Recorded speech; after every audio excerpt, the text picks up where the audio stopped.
মোহনপুরে গভীর রাতে বড়সড় মাদক উদ্ধার। রবিবার গভীর রাতে মোহনপুরের হরিণাখোলা গ্রামে দুটি সন্দেহভাজন বাইককে ঘিরে চাঞ্চল্যের সৃষ্টি হয়। স্থানীয় বাসিন্দাদের তৎপরতা টের পেয়ে বাইক চালকরা দ্রুত বাইক ফেলে অন্ধকারের সুযোগে ঘটনাস্থল থেকে পালিয়ে যায়। এরপরই খবর দেওয়া হয় পুলিশকে। খবর পেয়ে ঘটনাস্থলে পৌঁছায় সিধাই থানার পুলিশ, মোহনপুর এসডিপিও এবং এক্সিকিউটিভ ম্যাজিস্ট্রেট। স্থানীয়দের উপস্থিতিতেই বাইক দুটিতে তল্লাশি চালানো হয়। তল্লাশির সময় উদ্ধার হয় প্রায় 4 কেজি শুকনো গাঁজা। উদ্ধার হওয়া গাঁজা ও দুটি বাইক বাজেয়াপ্ত করে পুলিশ। তবে ঘটনাস্থল থেকে পালিয়ে যাওয়া ব্যক্তিদের এখনও শনাক্ত করা সম্ভব হয়নি।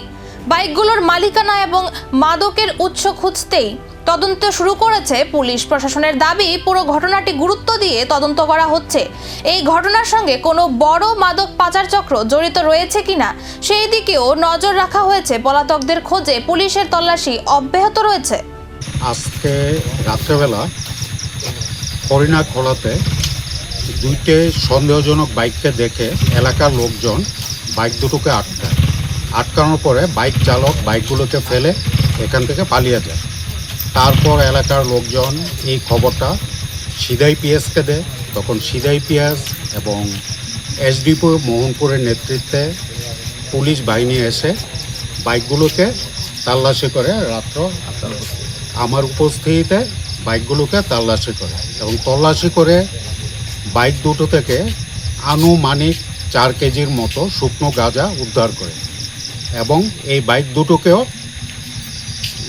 সিজ করে নেওয়া হয়। স্যার, আপনার পরিচয়? আমি Subrata Kumar Biswas, deputy collector, executive magistrate, Mohanpur.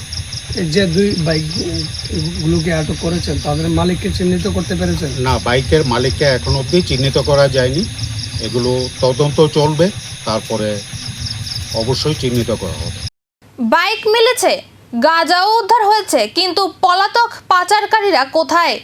এই ঘটনার নেপথ্যে কি সক্রিয় কোনো বড় মাদক চক্র রয়েছে?